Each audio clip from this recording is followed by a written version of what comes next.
Hi, Jeremy. How are you doing? Great, Cami. Ready for a report out for our second week? We are. I am. Let's do it. Cohort 5. I'm Cami Liggett. I teach Introduction to Earth's Environment, Nsci 101, and Jeremy Miller teaches Nsci 343, Concepts in Environmental Science. And Jeremy was just commenting to me how this area might make a really interesting outdoor classroom. Yeah, we have a lot of wonderful, great indoor classrooms, but I think we also need to send a message to the students on campus that we are connected to our natural environment, and what if we turn our wonderful campus, which is an arboretum in itself, and explicitly created learning spaces, areas where there were some picnic tables set up in an arrangement that could handle 24 or 36 students, and had that as a learning space. We already have the wireless internet out here, and made that part of the culture of how we teach, especially considering it is California.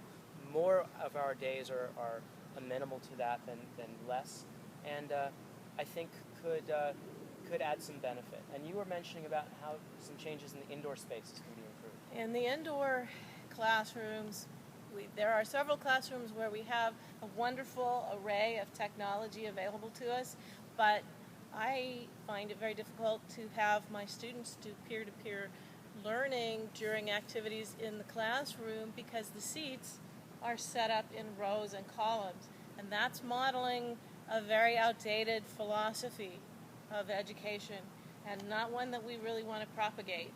And so if we had movable desks in more of the rooms, and I'm talking about desks like are in Langdon 300, those are wonderful. Those work really, really well. I know because I got to teach in there one semester, and then I've had enough semesters with the stationary desks that I know whereof I speak, and I'd almost trade out some of that wonderful technology to have movable desks. And speaking of Langdon 300, there's a number of classrooms where we have the technology on the front wall and sometimes on the side wall, but again, we're sending a message that all the classrooms are blank slates, but would the learning environment change for the better if there was walls that weren't white, or art on the walls, or plants inside the classroom that again connects us to what the real world is, and have that be a part of the culture of our learning environment. True enough. Speaking of the learning environment, some of the technologies that I'm planning to add that I haven't used before, one of those is clickers. We've used those in AEL. We used them just this morning, I think, didn't we?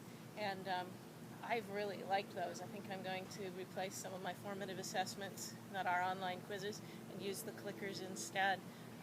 I'm also going to add, I think, Turnitin, and an assignment where students can turn in a video, maybe ask them to collect an example of convection by video and turn it in that way.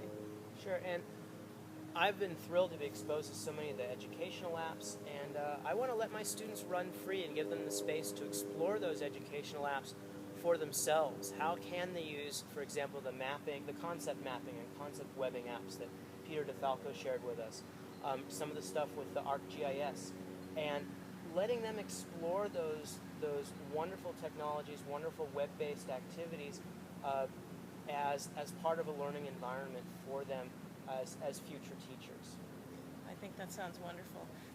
One of the things I'm worried about is pushing myself to keep using these technologies and get familiar and comfortable with them so that I'm not impeding the students being able to use them. And it is so fantastic to have all of the help at TLP. You guys, thank you so much for everything that you do. And similarly, I want the technologies to help make my life easier as a new instructor, and not to complicate things. I'm a little afraid that my inefficiency with some of the technologies is going to create more work for myself rather than less, so I'll also be looking towards TLP to help smooth that out.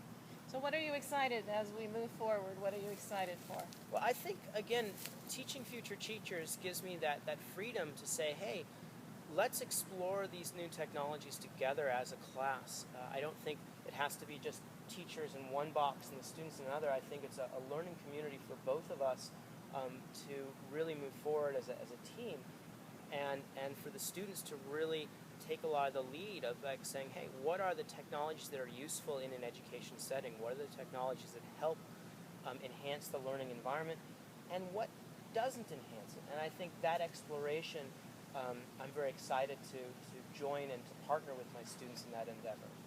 That sounds wonderful. I have a very specific thing that I'm excited about, and that is I'm really looking forward to sitting down tomorrow and starting to write out some of the informal writing assignments that I'm planning to use. I'm very excited about the way that doing science can be combined with writing, because writing is thinking, and how that can work together to help the students as learners. Yeah, no, that's very exciting. I think for both of us, we plan on doing that. Okay, so I'll see you for next week. Sounds great. Thank All you, right. Cammie. Bye. Bye.